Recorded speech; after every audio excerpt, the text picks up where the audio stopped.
सवाब है, फजीलत है, ताकीद है, पैंडेमिक में भी करो।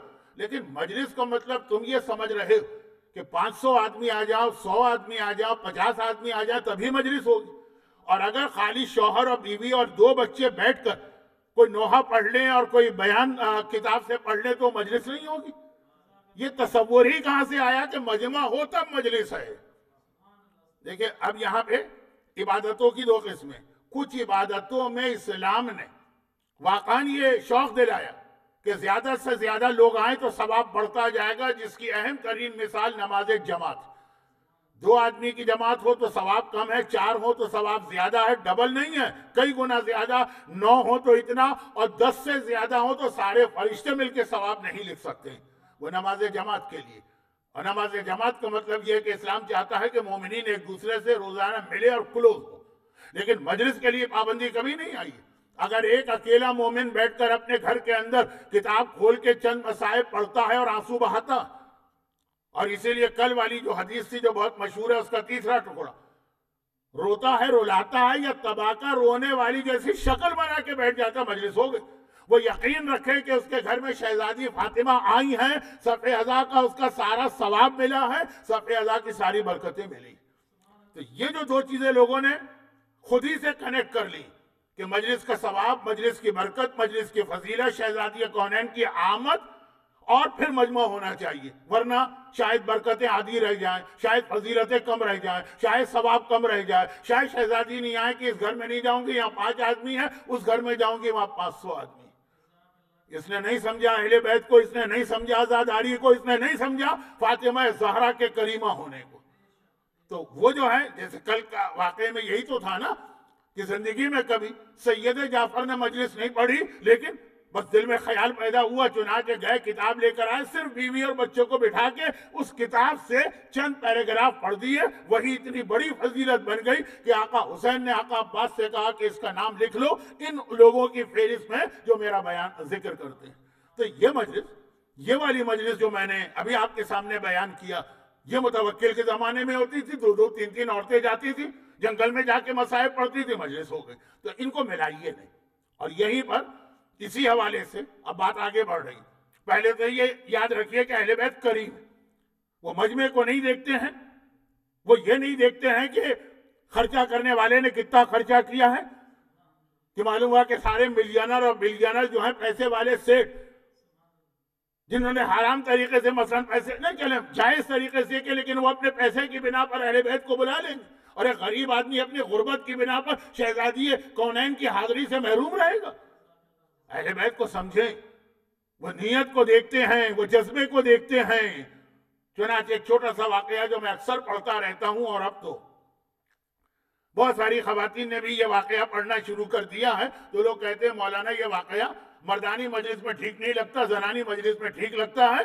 तो खैर, मेलबर्न में अक्सर लोगों को पता ही नहीं होगा कि मेरी कराची में एक तवील अरसे तक शोहरत ये रही कि ये तो औरतों और बच्चों के जाकिर है। खैर, वाकया क्या, अब ये तारीख है जिसको समझना चाहिए, जिसको याद रखना चाहिए, जिसको किताब की या इंटरनेट के ऊपर महफूज रखना चाहिए। लोग बाद में भूल भाल जाते हैं। हिंदुस्तान का वो जमाना है कि ब्रिटिश राज इंडिया में कायम होने जा रहा, और उनकी सारी वो साजिशें चल रही हैं, इस इलाके में कब्जा, उस इलाके में कब्जा, उस इलाके में कब्जा, यहां तक कि वो लोग अवध में एंटर हुए, जो कैपिटल लखनऊ था, आजादारी का भी मरकज, इल्म का भी मरकज, उलमा का भी मरकज। 2 ही बड़े शहर तो थे जो मरकज थे, इल्म, उलमा और आजादारी के, एक लखनऊ एक अमरोहा। तो अब ये अवध में दाखिल हुए, लखनऊ में, और आहिस्ता आहिस्ता करके हुकूमत पे कब्जा करना है। अब उसके वो जो तरीके थे, ये सब बयान करने का वक्त नहीं, मुख्तसर ये कि अवध के वजीर पर उन्होंने चार्जेस लगाए करप्शन के, ये करप्ट, ये करप्ट, ये करप्ट, इसको हटाओ, माजूल करो। यही कुछ उन्होंने दिल्ली में मुगल बादशाहों के साथ किया, यही उन्होंने अवध के अंदर वहां के हुक्मरानों के साथ किया, चार्जेस लगाए और उठा के उनमें से एक वजीर को जेल में डाल दिया। अब लखनऊ है, और वो जमाने का लखनऊ, इनकी आदत थी, आदत क्या थी, इनकी इबादत थी कि ये हर साल चांद रात को एक सबील लगाते थे लखनऊ में, प्यासों के नाम पर। ये सिर्फ चांद रात की सबील होती है। जैसे कराची में जो रिजविया सोसाइटी वाले, उनको याद होगा मरहूम हबीब साहब का, कि घर से जुलूस निकलता था चांद रात को, फिर चांद मुहर्रम का निकला है, वो जुलूस तारीखी हैसियत रखता था। तो लखनऊ के साहब सबील, चांद रात को सबील है प्यासों के नाम पर, और बेहतरीन उसमें दूध का शरबत बनाते हैं, खास तरीके से, खास रेसिपी से, खास अंदाज से उसको पकाते हैं, काटते हैं, जो कुछ है मैं वक्त आपका जाय कर रहा हूं। और इतना कि लोगों को पूरा साल याद रहता था, बल्कि लोग इंतजार करते थे कि चांद रात हो तो इनके घर जाएंगे, सबील पे जाकर ये शरबत पिएंगे। और वजीर थे तो कोई पाबंदी तो थी नहीं कि 1 गिलास पियो कि 2 गिलास पियो, जितना दिल चाहे पियो। लेकिन अब चले गए जेल में और तकरीबन पूरा साल जेल में रहे। चुनाचे सारे पैसे घर में खत्म हो गए, घर वाले बर्तन बेच बेच के गुजारा कर रहे हैं। ये चांद रात थी, उससे पहले 1 दिन पहले इनको रिहाई मिली। अब जो आए घर में तो घर की हालत भी देखी, और चांद रात, आज 29 की डेट थी, आज रात को चांद हो सकता है, हो गया चांद। अब चांद हो गया तो उनके जहन में यही ख्याल, या बच्चों के खाने के लिए कुछ नहीं, घर के बर्तन बेचे गए हैं, घर वालों के कपड़े बेचे गए और गुजारा किया गया। और मैं हर साल मौला के नाम पे सबील लगाता हूं, अरे सबील तो मुझे इस साल भी लगाना है। लेकिन अब ऐसे हालात तो है नहीं कि वो दूध का शरबत बने और उसमें वो पिस्ते और बादाम और वो सारी चीजें डाली जाएं और उसको फिर 12 घंटे पकाया जाए। तब जो इस वक्त मेरी हैसियत है, हैसियत यही है कि पानी, उसमें थोड़ी सी शीरीनी मिला के गुड़ का शरबत पसंद कहिए बना दिए। अच्छा, अब लखनऊ वालों को याद है कि चांद रात अगर हो गई, यानी आज चांद निकल आया तो वहां जाना, निकल आया चांद। अब पहुंचे लोग कसीर तादाद में, साल भर इंतजार होता। जो लोग अपने अपने शहरों से वाकिफ है, वहां कुछ ऐसे घराने होते हैं जिनकी नियाज बहुत मशहूर होती है, लोग आते साल भर इंतजार करते।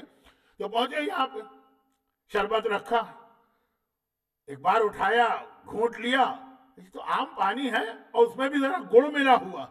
अब कहा वो दूध के शरबत के चक्कर में आए, सब ना सही तो कुछ लोग, बड़ी तादाद।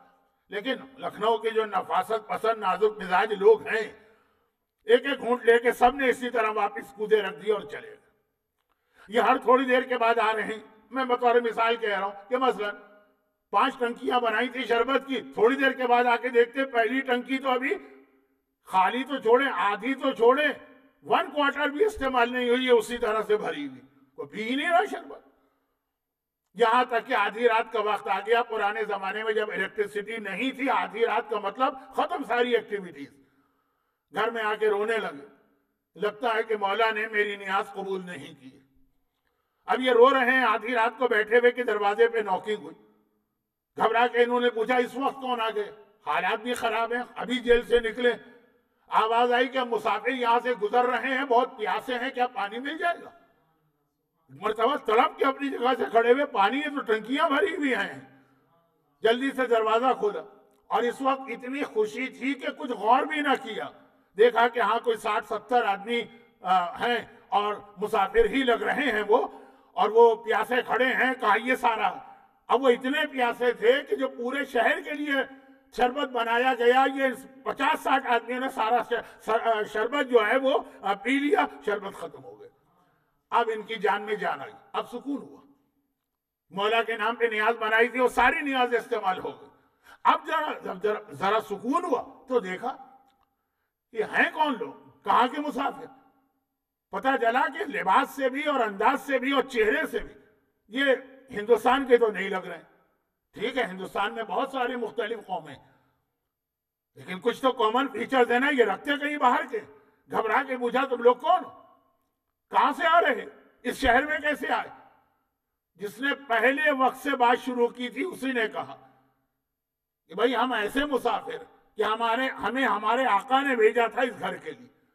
कौन है तुम्हारा आका। कहा कि मेरा नाम हबीब इब्न मुज़ाहिर है, ये सारे शोहदाए करबला है। अभी अभी आका हुसैन ने बुला के मुझसे कहा था भाई हबीब, मेरा चाहने वाला मेरे नाम पे एक सबील बना के बैठा है और कोई आके उसके यहाँ न्याज नहीं चख रहा और शरबत नहीं पी रहा। हबीब मैंने उसे कबूल किया है, तुम जाओ और इन तमाम शोहदाए करबला को लेके जाओ और जाके उसकी न्याज इस्तेमाल करके आओ, हमें आका हुसैन ने भिजवाया। वहां ये नहीं देखा जाता है कि अच्छी बिरयानी है, कि अच्छा खिचड़ा है, कि अच्छा, हाँ अल्लाह ने हैसियत दी, अपनी हैसियत के मुताबिक करें, कि अच्छा दूध का शरबत है कि पानी है।